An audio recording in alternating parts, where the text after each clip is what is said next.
नमस्कार दोस्तों, मेरा नाम है उत्कर्ष मिश्रा। आज की वीडियो आप लोगों के लिए बहुत ही इंपॉर्टेंट होने वाली है जस्ट बिकॉज आज की इस वीडियो में भारत में राष्ट्रवाद इस चैप्टर के जितने इंपॉर्टेंट क्वेश्चन हो सकते हैं वो मैंने सारे मेंशन किए हैं। तो बिना देरी के आप कॉपी पेंसिल लीजिए और सारे क्वेश्चंस को लिख डालिए, क्योंकि इन क्वेश्चंस को करने के बाद आपको मतलब ना कोई और क्वेश्चंस देखने की ज़रूरत ही नहीं पड़ेगी। ये सारे इंपॉर्टेंट हर क्योंकि मैंने हर एक टॉपिक से क्वेश्चंस को बनाया है। इस टॉपिक में ये बन सकते हैं, इस टॉपिक में ये इंपॉर्टेंट क्वेश्चन है। तो ऐसे में सारे टॉपिक भी आपके कवर हो जाएंगे और उस टॉपिक के जितने भी इंपॉर्टेंट क्वेश्चंस हैं वो सारे कवर हो जाएंगे। इस चैप्टर के लेकर मैंने अपने चैनल पे बहुत सारी वीडियोस भी बना रखा है। तो अगर चैप्टर से कोई डाउट आता है तो उन वीडियोस को देखकर आप समझ सकते हो। और इस वीडियो के अंदर मैं क्वेश्चंस एक्सप्लेन करूंगा और क्वेश्चन में क्या क्या चीज़ें आंसर के रूप में लिखनी चाहिए, थोड़ा बहुत उसका हिंट देते हुए भी आपको चलूंगा। तो शुरुआत करते हैं सबसे पहला क्वेश्चन से। क्वेश्चन पहला ये कहता है, जो कि बहुत इंपॉर्टेंट है, प्रथम विश्व युद्ध ने एक नई आर्थिक और राजनीतिक स्थिति कैसे पैदा कर दी थी। यानी जब प्रथम विश्व युद्ध हुआ था तो किस तरीके से भारत देश के लिए एक नई आर्थिक और राजनीतिक स्थिति पैदा हो गई थी। ये बहुत इंपॉर्टेंट है। अक्सर इस क्वेश्चन को लॉन्ग में पूछा जाता है और इसका आंसर आप इस तरीके से लिख सकते हो। हिंट यहाँ पर मैं दे रहा हूँ, जैसे कि इसके अंदर क्या क्या चीज़ें मेंशन कर सकते हो आप। टैक्सेस वगैरह इंट्रोड्यूस कर दिया गया था, कर वगैरह लगाने लगे थे, सूखा पड़ गया था भारत देश के अंदर, जबरन भर्ती करवाई जा रही थी। तो ये सारी चीज़ें आप इसके अंदर मेंशन कर सकते हो, इस चीज़ के बारे में बता सकते हो। अगला आता है सत्याग्रह क्या है। ये लॉन्ग शॉर्ट में पूछा जाता है अक्सर कि सत्याग्रह क्या है। तो हमें पता है सत्याग्रह का आइडिया जो है वो गांधी जी ने दिया था। गांधी जी ने कहा था कि अगर आप सत्य की राह पे चल रहे हो, अगर आपकी जो लड़ाई करने का जो तरीका है वो सत्य के लिए है, तो आपको वॉयलेंस करने की ज़रूरत नहीं है, यानी हिंसा करने की आपको ज़रूरत नहीं है। तो यही उनका सत्याग्रह का आइडिया था। ये तो इससे आप लोग बहुत अच्छी तरीके से वाकिफ हो गए। क्वेश्चन थर्ड आता है, भारत में आने के बाद गांधी जी ने कई स्थानों पर सत्याग्रह आंदोलन चलाया, वो कौन कौन से थे। तो गांधी जी जब भारत देश के अंदर आए थे तो बिहार के चंपारण गए थे, गुजरात के खेड़ा डिस्ट्रिक्ट गए थे और अहमदाबाद के कॉटन मिल वर्कर्स से मिलने के लिए गए थे। तो ये कुछ गांधी जी ने आने के बाद ये कुछ आंदोलन वगैरह चलाए थे। तो आप इसके बारे में उसके बारे में बता सकते हो कि गांधी जी इस इतने ईयर को 1917 के अंदर वो यहाँ गए थे, 1918 के अंदर वो यहाँ गए थे और इन इन जगहों पे गए थे। तो आप ऐसे इसका आंसर बता सकते हो। रॉलेक्ट एक्ट क्या है, बहुत इंपॉर्टेंट क्वेश्चन है कि रॉलेक्ट एक्ट क्या है। जैसे आपको पता है कि ब्रिटिशर्स के द्वारा एक कानून बनाया गया था जहां पर किसी को अगर एक पर्सन को जेल में बंद कर दिया जाता था तो 2 साल के लिए उसका ट्रायल ही नहीं होता था। 2 साल के बाद कहीं उसका ट्रायल वगैरह होता था। ये एक तरीके से एक ऐसा कानून था जो हमारी आवाज़ दबाने की कोशिश की जाती थी इस कानून से। तो ये क्या है, इसके एग्जाम में ये पूछा जाता था। जलियांवाला बाग हत्याकांड क्या है, तो एग्जाम में ये भी बहुत इंपॉर्टेंट क्वेश्चन बनता है। अगला आता है खिलाफत आंदोलन क्या है। ये बहुत इंपॉर्टेंट है क्योंकि आपको पता होगा खिलाफत आंदोलन को, जब हमारा आंदोलन चला था ये इस रॉलेक्ट एक्ट को लेकर, क्योंकि तभी फिर जलियांवाला इंसिडेंट भी हो गया था इसी आंदोलन के तहत। खिलाफत आंदोलन में ये था कि हमने ये पाया कि जो हमारा जब रॉलेक्ट एक्ट के खिलाफ हम अपना सत्याग्रह कर रहे थे तो वहाँ पे मुस्लिम्स का उतना सपोर्ट हमें नहीं मिल पा रहा था। तो फिर गांधी जी ने सोचा जब तक हिंदू और मुस्लिम को साथ नहीं लाया जा सकता तब तक आंदोलन देश के अंदर अच्छे से फल फूल नहीं सकता और एक बड़ा आंदोलन क्रिएट नहीं किया जा सकता, मुश्किल है। तो ऐसे में खिलाफत जो था वो एक सहारा बना जिससे मुस्लिमों को भी साथ में लाया गया। तो खिलाफत आंदोलन तो बहुत ही ज़्यादा इंपॉर्टेंट बन जाता है। ये इसको इसको भी अच्छे से ज़रूर पढ़ लीजिएगा। अब अगला क्वेश्चन, हिंद स्वराज कब लिखी गई। हिंद स्वराज जो कि एक किताब थी उसको कब लिखी गई और किसने लिखी। बहुत ईजी, किसने लिखी, तो गांधी जी ने लिखी थी। कब लिखी गई थी ये ज़रूर, और इसमें क्या लिखा गया था। तो गांधी जी ने इसमें ये लिखा था कि हम ब्रिटिशर्स जो हैं, अंग्रेजी जो शासन है हमारे देश में इस वजह से लागू हो पाए है, इस वजह से चल रहा है जस्ट बिकॉज हमने उनके साथ क्या किया है, कॉपरेट किया है, सहयोग किया है। जिस दिन भारतीय इन अंग्रेजों के साथ कॉपरेट करना बंद कर देंगे उस दिन क्या होगा, अंग्रेजी शासन ढह जाएगा और इनको अंग्रेजी शासन 1 साल के भीतर इनको छोड़कर जाना, भारत देश छोड़कर वो लोग चले जाएंगे, क्योंकि कोई सहयोग करने के लिए कोई होगा ही नहीं। हम लोग उनका सहयोग ही नहीं करेंगे, जहाँ उनके जैसे स्कूल्स वगैरह जहाँ पर होंगे, उनके ऑफिसेस वगैरह में हम जाएंगे नहीं काम करवाना, जो अपने अपने बंदे लेकर आओ, तो ऐसा नहीं हो पाएगा कि वो अपने बंदे साधु को भर लें, तो मुश्किल हो जाएगी। तो गांधी जी का कहना था हमें कॉपरेट उनके साथ बिल्कुल भी नहीं करना, तो ये गांधी जी ने अपने बुक में लिखा था।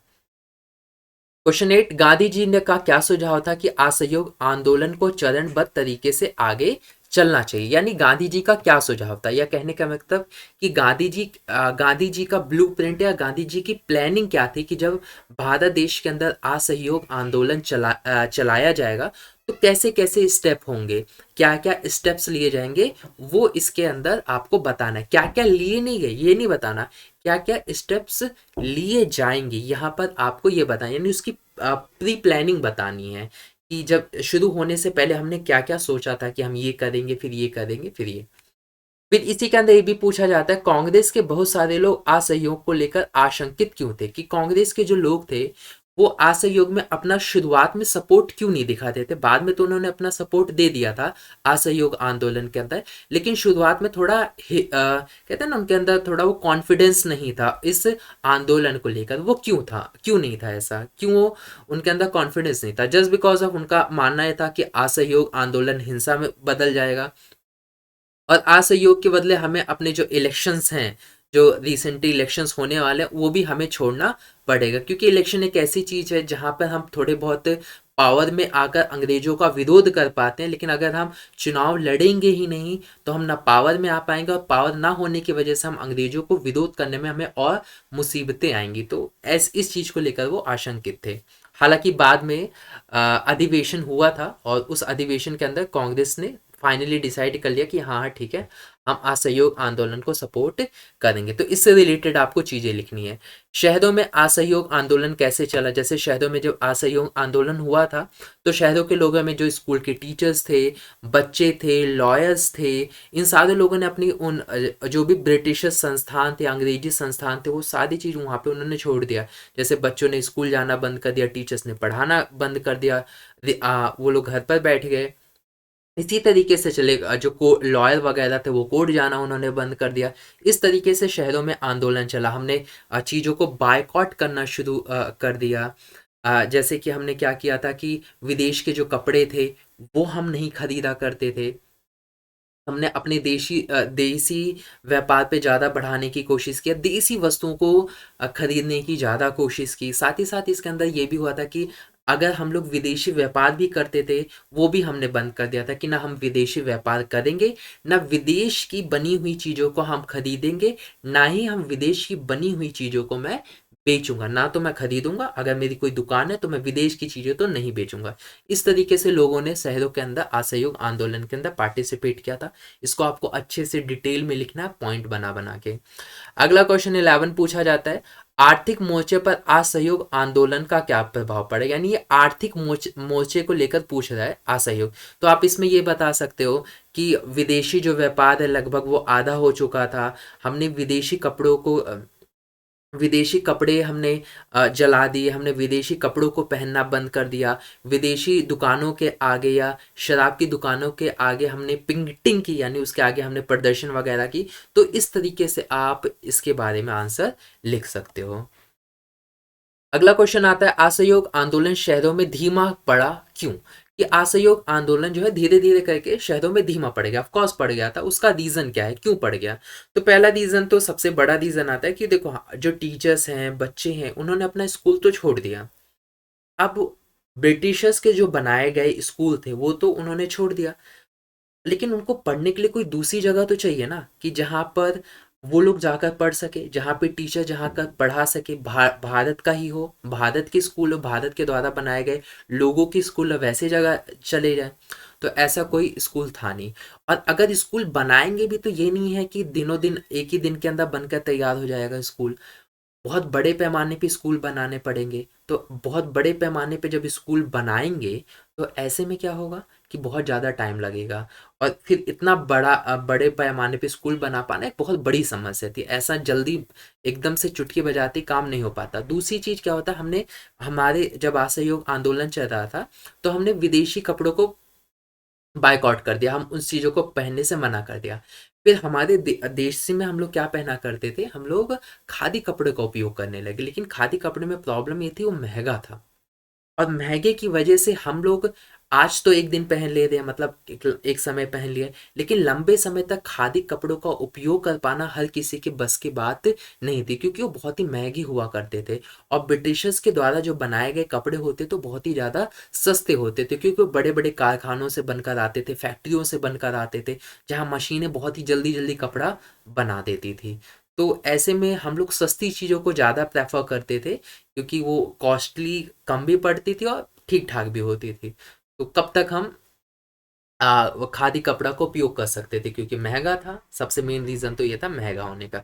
तो बहुत सारे रीज़न थे, तो इस वजह से असहयोग आंदोलन जो है वो धीमा पड़ा। हो सकता है कई पॉइंट्स मैंने छोड़ भी दिए हों, लेकिन कोई नहीं, यहाँ पे तो मैं आपको केवल जस्ट बिकॉज ऑफ हिंट दे रहा हूँ, तो आप पढ़कर अच्छे से समझ सकते हो कि आप इसमें क्या क्या चीज़ें लिख सकते हो। असहयोग आंदोलन देहात में क्या प्रभाव था, ये इंपॉर्टेंट, बहुत इंपॉर्टेंट क्वेश्चन है, क्योंकि इसमें बहुत टाइप से क्वेश्चन बनता है। ये पूछा जाता है कि जो असहयोग आंदोलन था वो अवध में उसका क्या रिस्पॉन्स रहा, आदिवासी किसानों में उसका क्या रिस्पॉन्स रहा, और बगानों में जो असम के थे और जो अवध का था, इन सब में पूछा जाता है कि किसानों ने कैसे पार्टिसिपेट किया। जैसे अवध में उसका पूछ लिया जाता है, बाबा रामचंद्र का पूछ लिया जाता है, और आदिवासी किसानों में उनका अलूरी सीताराम राजू का पूछा जाता है, और बगानों में कोई कानून वगैरह के बारे में हमने पढ़ा था उसके बारे में पूछ सकता है। बगानों में लोगों ने स्वराज का क्या मतलब निकाला, इस तरीके से इन टॉपिक्स में पूछा जा सकता है। तो इन टॉपिक्स को डिटेल में अच्छे से स्टडी ज़रूर करिएगा। अगला क्वेश्चन पूछा जाता है, असहयोग आंदोलन देहात में क्या प्रभाव रहा अवध में आदिवासी किसानों और बगानों में। वही चीज है कि अगर आप इसे पढ़ लोगे अवध इनको, तो इससे क्वेश्चन जैसे ये बने कि असहयोग आंदोलन का देहात में क्या प्रभाव रहा, तो आप इन टॉपिक को पढ़ने के बाद इनका भी आंसर दे सकते हो। और आदिवासी किसानों के बगानों, मतलब आदिवासी किसानों और बगानों में वही क्वेश्चन एक ही है, 13 और 14 एक ही जैसा है। अगर आप इनको कवर कर लोगे तो 14 जैसे ना, इन टॉपिक्स को आप कवर कर लोगे ना, तो इससे रिलेटेड जितने भी क्वेश्चंस होंगे ना, आप उसको भी कवर कर लोगे। एक इंपॉर्टेंट क्वेश्चन, असहयोग आंदोलन वापस क्यों लेना पड़ा, जस्ट बिकॉज क्योंकि वो चौरा चौरी के अंदर वो हिंसा में बदल गया था, और गांधी जी के और अपने थॉट से, जैसे कि उनका मानना ये था कि अभी जो आंदोलनकारी हैं या सत्याग्रही हैं उनको अभी और प्रशिक्षण की ज़रूरत है, और भी इनके राय थे, तो आप बुक के अंदर अच्छे से स्टडी कर लीजिएगा। क्वेश्चन 16 ने स्वराज पार्टी का गठन किसने किया और इसका उद्देश्य क्या था, ये इंपॉर्टेंट क्वेश्चन जो कि शॉर्ट में पूछा जाता है, लेकिन आप इसको भी ज़रूर पढ़ लीजिएगा कि स्वराज पार्टी जो थी वो, जब यहाँ पे पढ़ोगे ना असहयोग आंदोलन वापस क्यों लेना पड़ा, तो उसी के नीचे उसी के अंदर इसका भी मेंशन किया गया, उसका भी आंसर आपको यहीं से मिल जाएगा। अगला क्वेश्चन, साइमन कमीशन क्या था, भारत में इसका विरोध क्यों हो रहा था, क्योंकि हमें पता है साइमन जो कमीशन था उसका उसका बेसिकली मोटिव क्या था, और भारत में इसका विरोध क्यों हो रहा था। इस विरोध का बहुत कहते हैं ना, बहुत बड़े पैमाने पे इसका विरोध हो रहा, तो ये भी एग्जाम में बहुत पूछा जाता है, ये भी अच्छे से स्टडी कर लीजिएगा। नमक यात्रा की शुरुआत कैसे हुई और ये क्या है, सविनय अवज्ञा आंदोलन की शुरुआत कैसे, यानी नमक यात्रा के बारे में लिखना है, इसमें क्या क्या चीजें हुई थी। सविनय अवज्ञा आंदोलन की शुरुआत कैसे हुई, देखो सविनय अवज्ञा आंदोलन की शुरुआत नमक आंदोलन से हुई। नमक आंदोलन के बारे में पूछे कि कैसे कैसे हुई, तो आप उसके बारे में मेंशन कर सकते हो। अगर ये पूछा जाए कि सविनय अवज्ञा के आंदोलन की शुरुआत कैसे हुई, तो भी इससे रिलेटेड होता है कि गांधी जी ने चिट्ठी लिखी इरविन को, इरविन ने फिर अल्टीमेटम दिया उनको, फिर गांधी जी ने अपना नमक यात्रा शुरू की, फिर उन्होंने नमक यात्रा नमक बना के बनाए गए कानून को तोड़ा। इस तरीके से आप इसको पूरा अच्छे से एक्सप्लेन कर सकते हो। गांधी इरविन समझौता क्या है, ये भी बहुत इंपॉर्टेंट है, पूछा जाता है। क्वेश्चन 20 आता है, सविनय अवज्ञा आंदोलन को लोगों ने कैसे लिया, संपन्न किसान, गरीब किसान, व्यवसायी वर्ग, औद्योगिक श्रमिक और महिला वर्ग। ये भी पूछा जाता है कि जो सविनय अवज्ञा आंदोलन जो चल रहा था उसमें जो गरीब किसान था उसने इसमें क्या पार्टिसिपेट किया, उसका पार्टिसिपेट करने का क्या रीज़न था। जो अमीर किसान है, गरीब किसान है, जो व्यवसायी वर्ग है, जो औद्योगिक है, और औद्योगिक जो श्रमिक है, इन लोगों ने इसके अंदर आज सविनय अवज्ञा के अंदर आंदोलन के अंदर क्यों पार्टिसिपेट किया। पार्टिसिपेट करने के बाद इनको क्या, जिस चीज़ के लिए पार्टिसिपेट कर रहे थे, क्या वो पूरा हुआ नहीं पूरा हुआ, महिला वर्ग ने क्यों असहयोग आंदोलन में पार्टिसिपेट किया, क्या उनका पार्टिसिपेट करना सफल रहा या नहीं रहा, इसको अगर आप पढ़ लोगे तो इससे टॉपिक से जितना भी बनेगा आप सब कवर अप कर लोगे।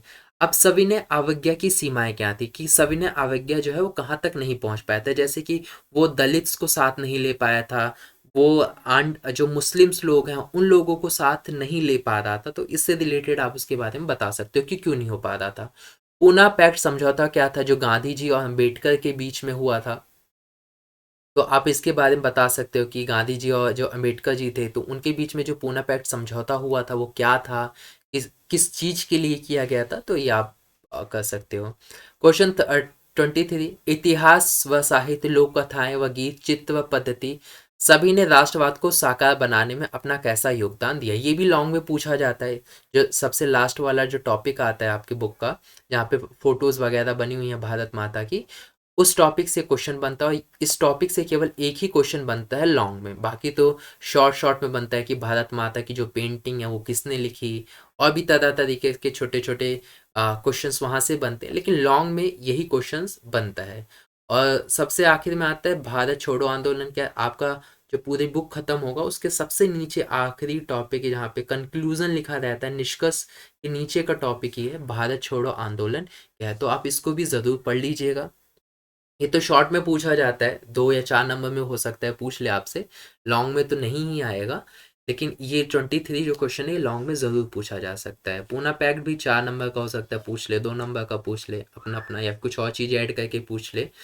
तो ये था मोस्ट इंपॉर्टेंट क्वेश्चंस, एक बार इनको आप कवर अप कर लोगे ना, तो जब आप 24 क्वेश्चन तक अगर इसके आंसर से लिख लोगे ना, तो आपको खुद ही रियलाइज़ हो जाएगा कि सारे टॉपिक ही हमने कर लिए, हमें बुक पढ़ने की अब ज़रूरत ही नहीं पड़ेगी। उम्मीद करता हूँ ये वीडियो आपको अच्छी लगी होगी। वीडियो अच्छी लगी है, कैसी लगी है कमेंट करके ज़रूर बताइएगा। क्या ये वीडियो आपके लिए यूज़फुल रही, क्वेश्चंस आए या नहीं आए, स्कूल टेस्ट में, स्कूल एग्ज़ाम्स में, या फिर आपके बोर्ड्स एग्ज़ाम में आए या नहीं आए, तो आप मुझे कमेंट करके ज़रूर बता सकते हैं। मिलते हैं आप लोगों से नेक्स्ट वीडियो में, तब तक के लिए बाय बाय।